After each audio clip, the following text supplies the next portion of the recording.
Mengapa Barat menganggap seks bebas biasa, tetapi tetap mengutuk perselingkuhan? Kalau Anda bertanya kepada 100 orang Indonesia, mana yang lebih buruk, seks bebas atau perselingkuhan? Hampir semua akan menjawab dua-duanya salah.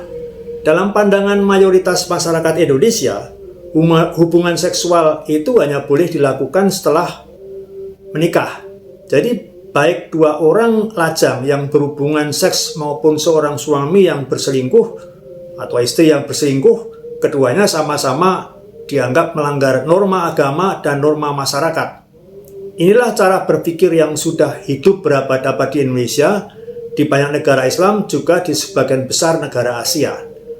Hubungan seksual bukan hanya urusan dua orang yang saling mencintai, tetapi juga menyangkut kehormatan keluarga, masa depan anak, tanggung jawab sosial, dan yang terpenting, pertanggungjawaban kepada Tuhan. Tetapi coba kita pindah ke Inggris, Jerman, Belanda, atau Swedia. Di sana Anda akan menemukan sesuatu yang mungkin membingungkan orang Indonesia. Seorang pria dan wanita yang belum menikah itu bisa hidup serumah, bahkan memiliki anak tanpa menikah, dianggap sebagai hal yang biasa. Tidak sedikit yang bertemu melalui aplikasi kencan, berhubungan seksual tanpa niat menikah, dan masyarakat tidak menganggapnya sebagai pelanggaran moral yang serius.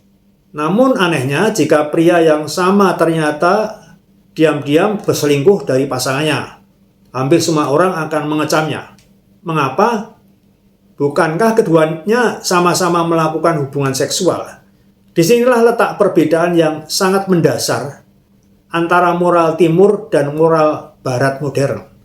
Indonesia dan banyak negara timur, ukuran moralnya itu adalah status hubungan. Apakah hubungan itu berada dalam ikatan pernikahan atau tidak?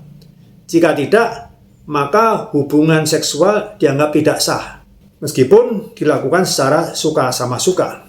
Sebaliknya, di banyak negara barat, ukuran moralnya telah bergeser. Yang dipandang paling penting itu bukan lagi status pernikahan, tetapi komitmen dan kejujuran. Jika dua orang dewasa sama-sama setuju melakukan hubungan seksual tanpa menikah, itu dianggap hak pribadi mereka. Tetapi jika seseorang berbohong, mengkhianati pasangannya, atau melanggar janji kesetiaan, disitulah masyarakat menganggapnya sebagai kesalahan moral. Perubahan cara berpikir ini tidak terjadi dalam semalam. Selama lebih dari 1000 tahun, Eropa sebenarnya memiliki pandangan yang hampir sama dengan Indonesia saat ini. Gereja mengajarkan bahwa hubungan seksual hanya boleh terjadi dalam pernikahan. Seks di luar nikah dianggap dosa. Hidup bersama tanpa menikah dipandang memalukan. Namun semuanya berubah setelah revolusi seksual pada tahun 1960-an. Pil kontrasepsi, ada gerakan feminisme, meningkatnya sekularisasi, dan penekanan pada kebebasan individu itu mengubah ukuran moral masyarakat. Pertanyaan yang dulu berbunyi, apakah hubungan ini sesuai ajaran agama, berubah menjadi, apakah kedua orang dewasa ini sama-sama setuju? Sejak saat itu, seks bebas mulai diterima sebagai pilihan pribadi. Tetapi perselingkuhan tetap ditolak karena dianggap sebagai pengkhianatan terhadap kepercayaan. Sebaliknya, Indonesia, juga negara-negara Islam, juga negara India, dan sebagian besar Asia Timur, itu masih mempertahankan pandangan bahwa hubungan seksual tidak bisa dilepaskan dari pernikahan. Islam bahkan memberikan dua lapisan moral sekaligus. Pertama, hubungan seksual hanya sah dalam ikatan pernikahan. Kedua, setelah menikah, suami dan istri itu wajib menjaga kesetiaan.